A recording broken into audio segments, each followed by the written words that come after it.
Namaskar everybody, my name is SK Dore. In this video, I am going to try to explain the philosophy and the alignment and the workings of Navasana. Navasana is known as boat pose, and it is one of the poses that is actually used in Hatha Yoga and Ashtanga Yoga to build core strength, the abdominal strength.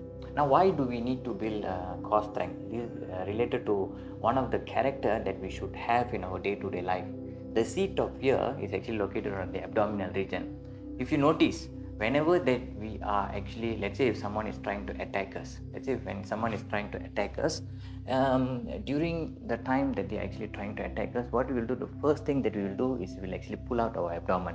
Now pulling out our abdomen is an act of protecting ourselves.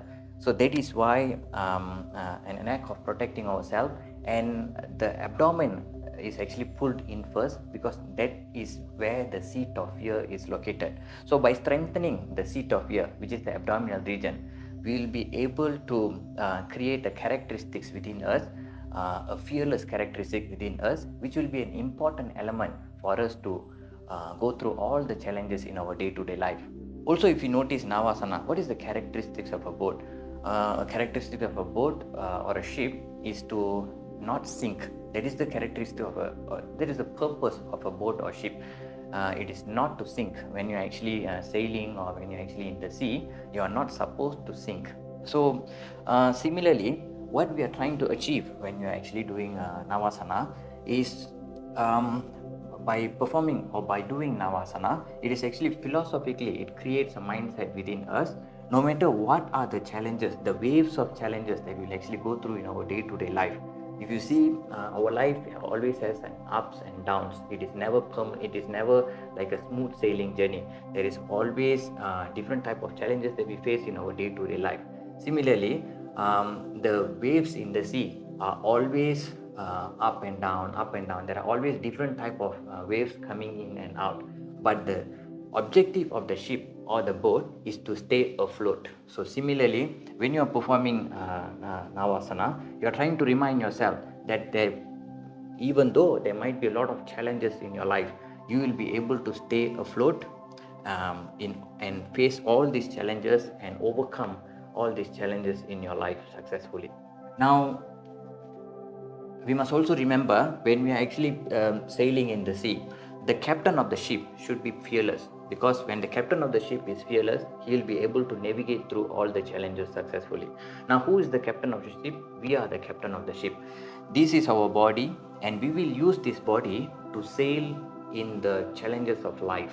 Now, for that, we must have the characteristics of fearlessness. So, by performing Navasana, which is boat pose, it will help to build a sense of fearlessness for us to sail through all the challenges and trials that we will ever face in our life.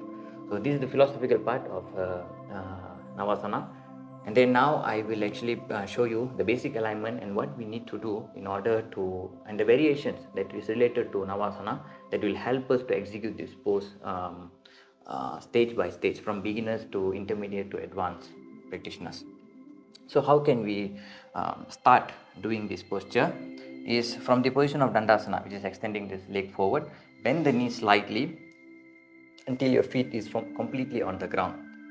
Now from this position, place your hands at the side in line with the knee over here. Then lean back, lift up from the pit of the throat region, lift up from the pit of the throat region, keep your spine straight, and then lean back by sliding this palm towards the back. At the same time, lift off the heel from the ground. Now you will notice that you're already off the ground. From this position, if you feel comfortable, bring the knee closer to one another.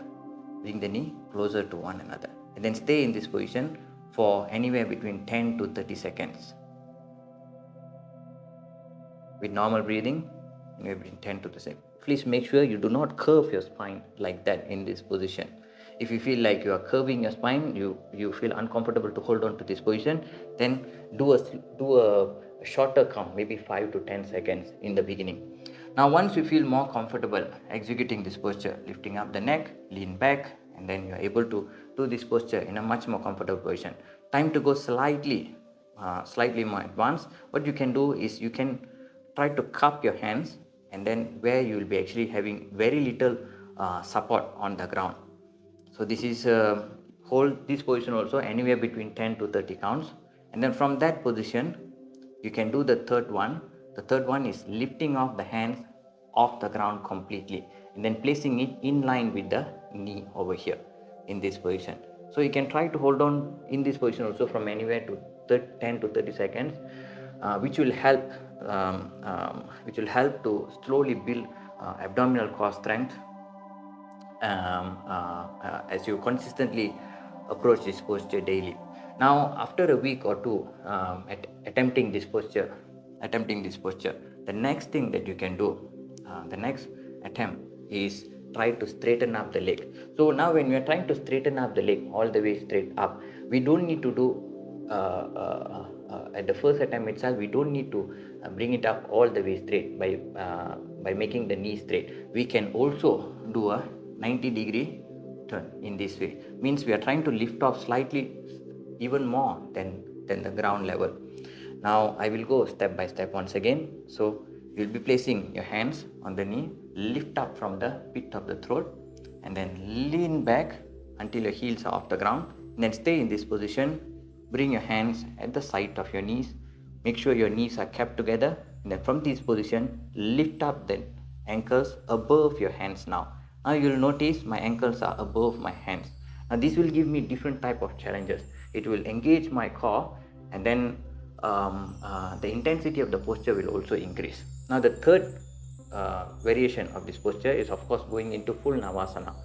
Now full Navasana is by bringing the knees straight. Now one tips that you may want to implement when you're actually doing this Navasana posture is keeping the palm slightly downwards like that. It helps to keep the posture to decrease the intensity of the posture.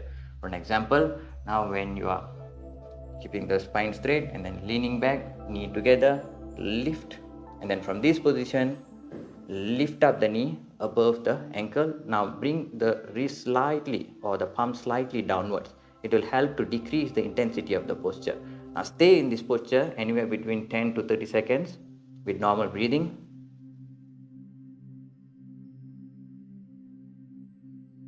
Try not to curve your spine downwards like that. Keep the spine straight in this position. Now once you are done, come back to the ground. Now the last posture, like what I said just now, we're going to attempt to make a straight line, and then in this posture is where a lot of people will be making the mistake of leaning back. So ensure that throughout the posture you're putting the awareness on your spine. If your spine is curving, you are already breaking the principle of the posture. So it is better for you to come out of the posture, come down, and then go up again. Do not attempt the posture while your spine is curved. It serves no purpose. Now similarly, knees together, hands at the sides, and then lean back, heels off the ground. Bring your hands up, straighten up the knee 90 degrees, and then straighten up all the way up. Now in this position, bring your hands slightly downwards. You can see my toes are actually pointed upwards.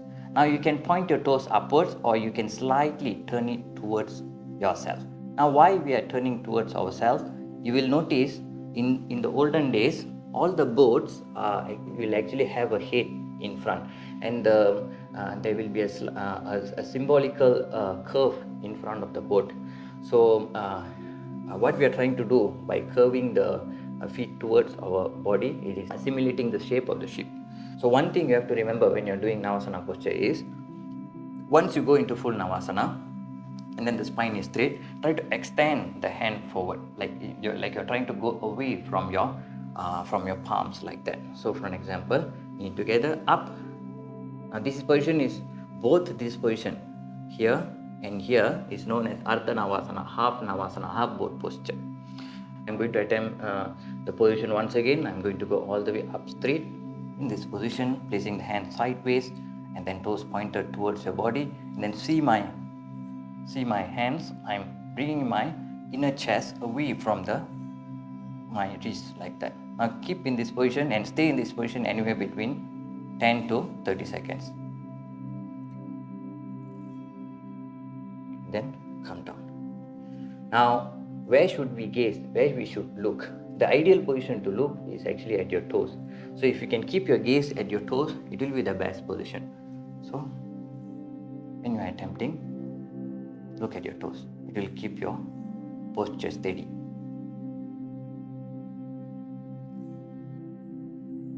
Now, these are the tips and tricks about Navasana.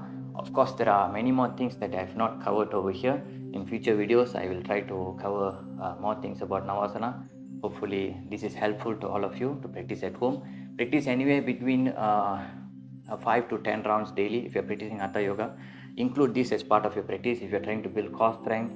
If there is a lot of fear, anxiety in your day-to-day life, this is one of the postures that you should attempt daily. So do anywhere between 5 to 10 rounds with retention in each posture for 10 to 30 seconds. Thank you so much. Namaskar everybody. I will see you in the next video.